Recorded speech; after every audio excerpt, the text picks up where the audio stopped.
Hey there everyone, this is Samuel Johnson and welcome back to the Alien Force Retrospectives, and today we're going to be looking at episode 2 of Ben 10 Alien Force, Ben 10 Returns Part 2. And to summarize what happened in the last part, after the end of Ben 10, 5 years have passed. Ben and Gwen are now teenagers, and 5 years prior, at some point after the end of the series, Ben had the Omnitrix removed. However, recently their grandpa Max has disappeared, and one of the last requests he made was and the last things the last thing he's able to tell his grandchildren via holographic message is that there's renewed alien activity on Earth. And after meeting with a plumber whose name I don't remember, the name I gave last week was not it. I know that much. He says that they were working together on some big case. So Ben puts back on the Omnitrix to help him figure it out, to try and help them out and find his grandfather. And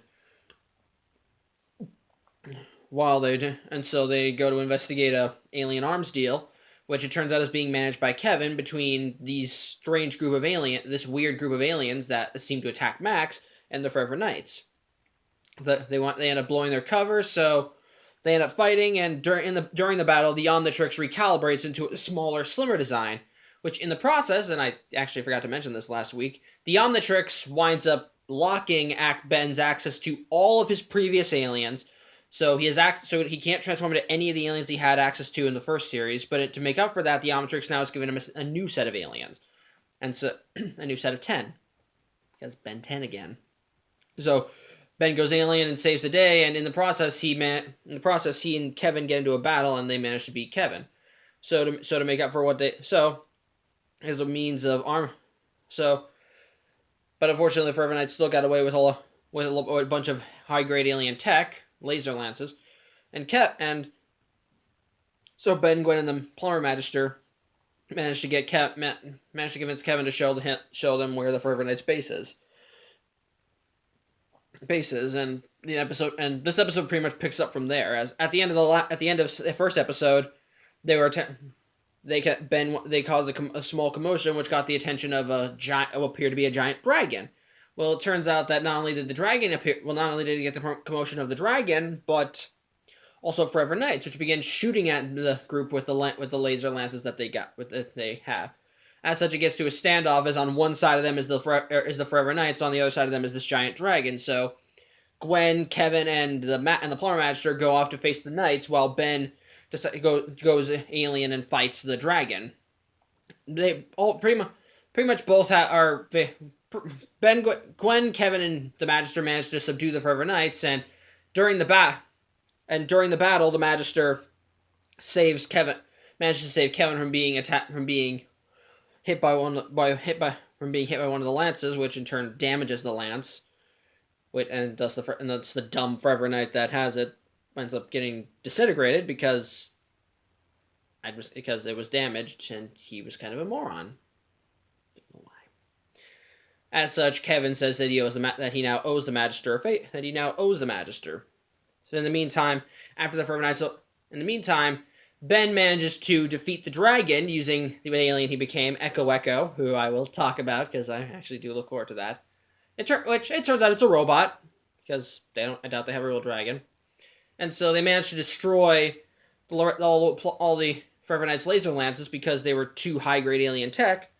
But it turns out that in the midst of the battle, the Magister was mortally wounded, and as such, he starts getting weaker and weaker, and he's dying. Unfortunately, but just before he dies, he tells the group that Max was on the trail of something a lot bigger than just Forever Knights and laser lances. It was just some big conspiracy that involved Earth. So, as such, he says that if they want to find their grandfather, then they need to get to the bottom of this and solve the case, figure out what's going on Earth and what was Max onto. Ben, of course, is a little hesitant, but the Magister tells him that he can do it, and he pretty much dissolves in his suit, which is a little sad, but to be fair, we only met this guy in the last episode, and we didn't really know him a lot well. Not horribly, as we were still getting a character, but yeah. Yeah, little sad, not very sad though. So Ben and Gwen are on the case, and so Ben, because he doesn't really have anyone else to turn to, asks Kevin if he wants to help, and Kevin, I think, decides that he will help out as both a thank you to the Magister for saving his life, and because he kind of has the hots for Gwen now, which I kind of alluded to in the last episode at the end of in the other vlog, which they do show too. It's actually kind of an amusing moment. I mentioned that how when Gwen asked for Kevin's help, he gave her a look. He looked angry, then gave her a look. I think it's a moment of when you see a pretty girl and you're just like, mm-hmm. I just kind of find that amusing. But anyway, so it turns out Kevin kept one of the laser lances as a souvenir, and so Gwen uses a tracking spell on it to try and lead the group, which leads the group to a mine shaft. When they get to the mine shaft, they knock out the guard, who it turns out is one of the aliens that attacked Max, wearing this weird mask, which is what the Magister and the other aliens are wearing. So this kind of weird high-tech mask that when you put it on, it makes you look like anybody. So they ride the elevator shaft down to the mine, and at the bottom of the mine is this giant spaceship. So which is being run by all these aliens, by the same aliens. So to sneak in, Ben uses the mask they stole to make himself look like one of them. He drives a car. He winds up getting a hover cart, and Gwen and Kevin hide inside it. So they manage to slip in completely unnoticed. But unfortunately, when they get inside, Gwen relays that Max isn't on the ship, and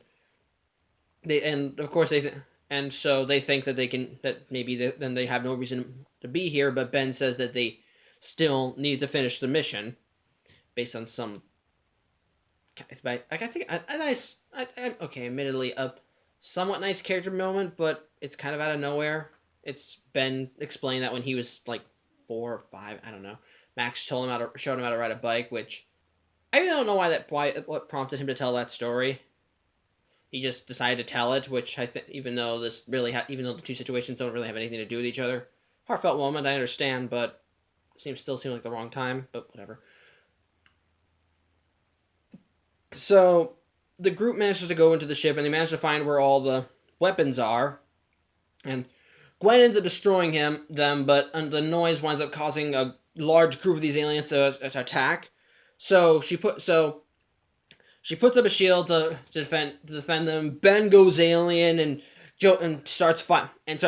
manages to fight against them. So Ben, Gwen, and Kevin are just duking it out, fighting through all these aliens, and they manage to knock out the ones that invaded. But they know that, considering how big the ship is, there's probably hundreds of them running around. So best bet is just to get the heck out of here as fast as they can.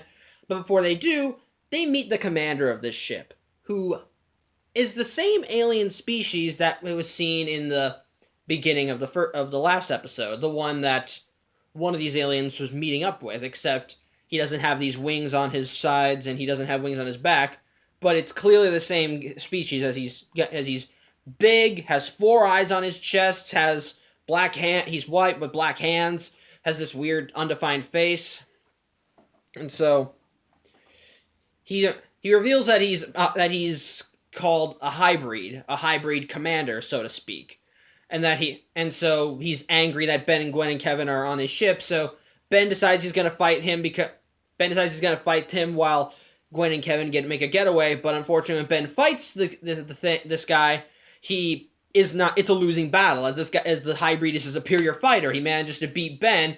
He manages to keep beating down Ben, the commander says that just by them discovering the ship, their plans have been set back by months, and they need to and they have to go back from square one, which involves finding a new hiding spot and destroying all life within a 5-mile radius so that no one will tell about the ship's existence. As such, and so when he reveals this, he throws Ben off of his ship, and Gwen manages to save him. But unfortunately, the ship still flies away, so Ben, because he's humongous at this time, which I will talk about again. So Ben gets big, jumps onto the ship, and the ship starts shooting down a laser, and it's right in the middle of Bellwood. It's about and just. But Ben manages to break through the laser, break into the laser, break into the ship, stopping the laser before it can destroy a building. And his damage manages to crash the ship and throw him off. As such, the ship is destroyed. And Gwen and Kevin find Ben after he transforms back, and at this point, they know that they're still not very far in, as they still don't know where Max is. They don't know what's going on around here, and as such, they need to. Sorry, dog's right there. And as such, they need to continue on this. They have to continue looking over everything, because they know Max is still alive. He's still out there somewhere. He's doing and so they need to figure out exactly what he was after, what kind of case he was on, and considering how everything is going, how big a threat the hybrid, considering how the hybrid acted, they're most likely have to stop this plan. And so Ben and Gwen decide that they'll continue on, and Ben wants to thank Kevin for his assistance, but Kevin still wants to help because he still feels that he owes the Magister, and again, I think he still has a crush on Gwen, and so all three of them become a team. In the meantime, the enemies, the hybrid, and their assortment of alien minions are aware that Ben are now on their trail. So pretty much my overall thoughts on the two-parter as a whole, not just the first part, which I kind of thought was meh by itself, but everything, I think it's fine. I think Ben 10 Returns as an opener for Ben 10 Alien Force is just fine.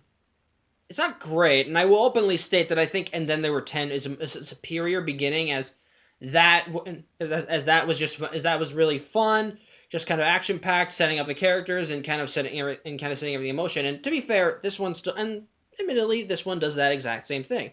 It sets everything in motion with Ben.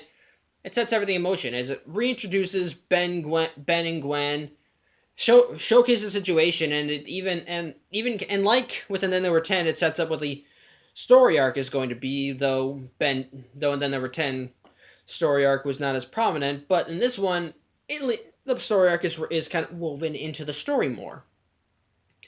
It has some nice action. Which I think in some areas can be improved upon. Like, I think the first battle with Swampfire in the first part could have been better. But otherwise, it's still rather interesting. It's nice. It has some nice fighting. And I love the fact that now we have that not only does Ben have superpowers, but now we have Gwen and Kevin. With Gwen and Kevin both having their own superpowers at will, it's a nice superpower beat. You can have the fight scenes are nice superpower beatdowns. On top of that, what helps the show, part of the show's tone is the fact that, as I mentioned in the last vlog, it's more serious. There's still some silly parts in here, but it's mostly serious. As part of what Ben 10 Alien Force is the fact that Ben has to get used to being just a leader now.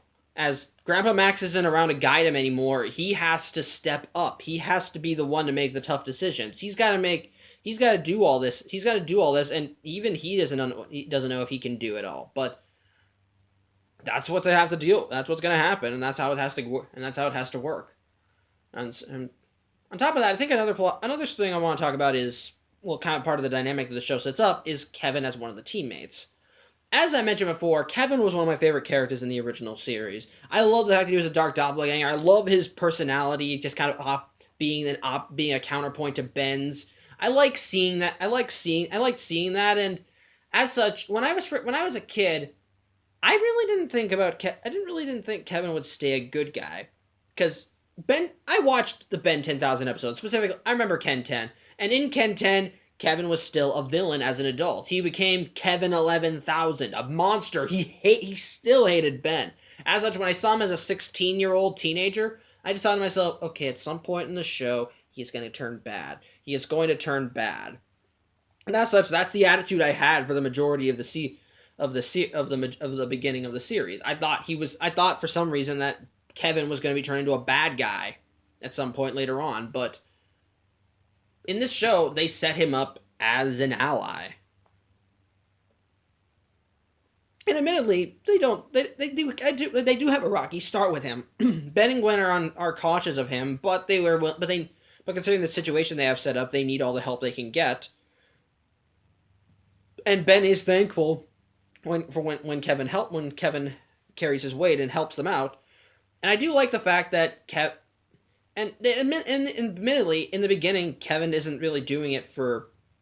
Kevin's reasons are somewhat noble, but they do show that under normal circumstances, Kevin would not normally have done this sort of thing.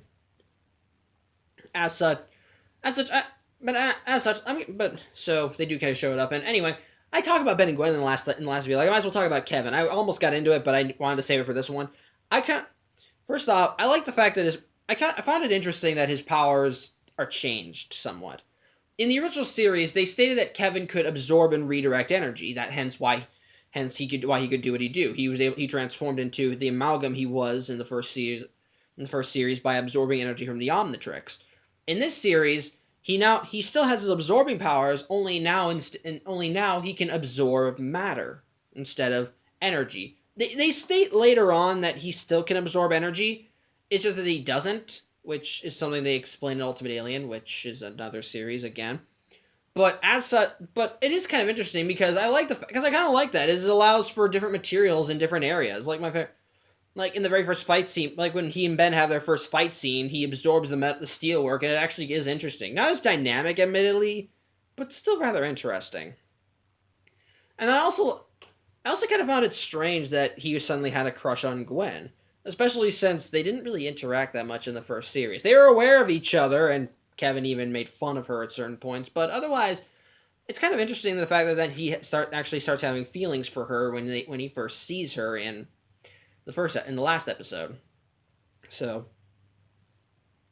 I found that interesting. Nothing too awe-inspiring, but just kind of interesting. But however, I'm just trying to think. What else? I'm trying to remember what else I had. I'm trying to remember what else I had. What I had. Some things I had an issue with, like some things I didn't think worked. Well, I already mentioned the death of the Magister, which wasn't really which really didn't leave a big emotional impact because, as I mentioned, he only appeared in the first episode, and while they did set him up, it didn't really leave that much because he wasn't as big a character as, say, Ben, Gwen, or even Kevin or Max. So it didn't really leave much of an impact. I'm trying to think what else I have a problem with. And there actually is one big problem. There actually is something that I feel like would be an issue, but I think I'll kind of save that for after I'm done. I think I'll kind of save that for now. I also kind of like the fact that the episode doesn't answer all the questions right away. In Ben 10, one kind of fault that it admittedly had was the fact that their overarching stories didn't. Well, okay, not all of them, but their overarching stories didn't leave much to be desired. Didn't really leave much questions except for like the season 3 story arc. But even then, they still kind of had a conclusion to it. They still had somewhat of a conclusion to them, with the bad guy being beaten in that case. In the case, for example, but even then, with the exception of season 3 of Ben 10, their story arcs didn't really leave much open-ended questions. Like season 1 with Vilgax, that one you knew he was going to eventually come out of that tube at some point and fight Ben. Season 2, you didn't even know it was a story arc till the end. And Season 4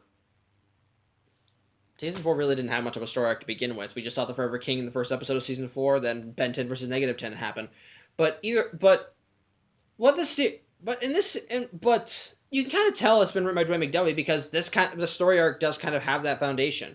Like, I mentioned how, like, the laser lances. Kevin was the one that brokered the deal, but he wasn't the one that was providing the weapons. It was these aliens, these things working for the hybrid. However, when they track them down, they destroy them, they don't actually learn why they were doing this. They don't explain what they were doing, why they were selling them, or what they needed them for. Because even the hybrid doesn't reveal that much. He reveals that they have some kind of plan in motion, that Ben discovering their location set it back by months. But I'm kind of wondering, why are they providing these weaponry to people? Why? Is this some kind of invasion? And if so, why are they giving it to these people? It raises questions that you kind of want answered, and as such, you are more compelled to watch. And even again, And even the ending kind of makes you wonder what's going to happen because when you meet the bigger hybrid, so to speak, when he's told about what happened, he isn't exactly. He said that they still has something big going on, and it's rather interesting. It raises questions that you want to see answered, and it doesn't answer all the questions immediately. It's rather interesting and compels you to keep watching. It's a really nice strength, and as a Dwayne McDuffie show, it really does it well. However, this also kind of leads to one downgrade that Alien Force has over Ben 10. Namely, Ben 10 Alien Force is more story driven. In Ben 10, they had plots but the show was more concerned with being fun and just kind of with being fun, using the elements that they had and just creating a fun environment that you could just say, "Oh yeah, this is nice." But Ben 10 Alien Force kind of takes it down a notch. With its more serious tone, it's more focused on trying to create a thrilling story, which isn't bad by any means. But yeah, but because of the way it's set up, it really doesn't allow for as much freedom or antics as the first series, because that series focused on kids, focused on kids. Here, those kids are now teenagers and they have to mature, and as such, they don't allow for as much stupid stuff. It's less. I guess the word is less cartoony, which in some respects, I think I can kind of understand for being a problem why some people would be turned off by that, especially if you're coming from Ben 10. But I don't think Ben 10 Alien Force is bad in it. I think it's a very noticeable shift, and I can kind of see why it alienates people. So, yeah. But speaking of which, I might as well talk about the two aliens that we do see in this episode, because as I mentioned at the beginning, when in the last. It was stated that when the Omnitrix altered its appearance, Ben completely lost access to all of the aliens he had in the original series, and so for the first 2 seasons, Ben doesn't have access to any of his aliens from the original show. However, again, to continue repeating myself, to make up for this, the Omnitrix gave Ben access to 10 new aliens. We saw Swapfire in the first episode, and this part reveals 2 more aliens, Echo Echo and Humongosaur. First, let me talk about Echo Echo. I love Echo Echo. I mentioned how Ditto is one of my favorite aliens in the classic series. Well, for me, Echo Echo is a step up above Ditto.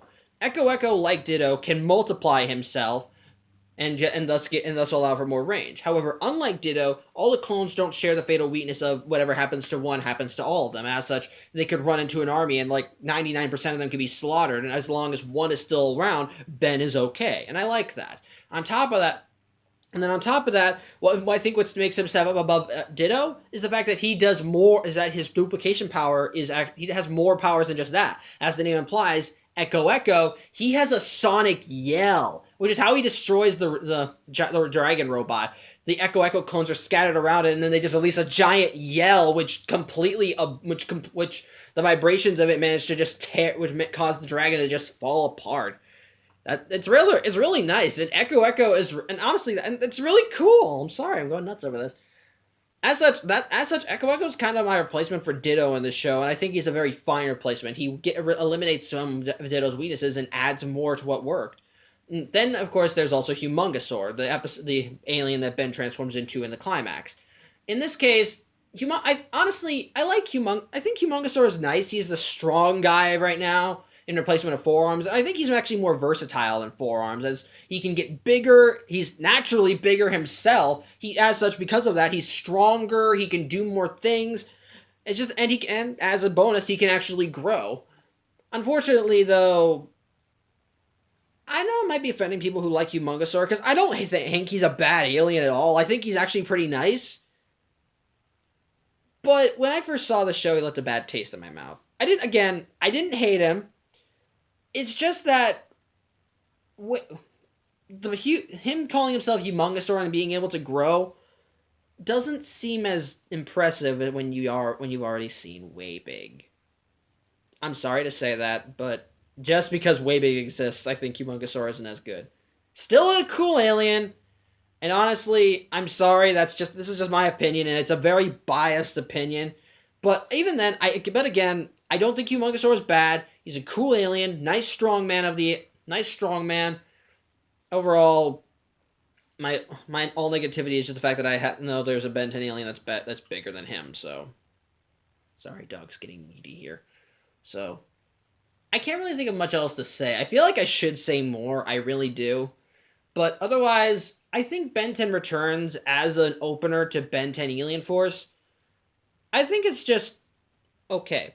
I think it's fine. It does a serviceable job in reintroducing the characters, though I think one flaw is the fact that you have to be familiar with Ben 10 in order to know these characters at all, because it doesn't really set them up as much. It really kind of it shows them interacting. And admittedly, if you just start with this one, you can catch on as you keep watching, but otherwise you will be a little lost in terms of their representations. But otherwise, I think Ben 10 Returns is a fine opener to Ben 10 Alien Force.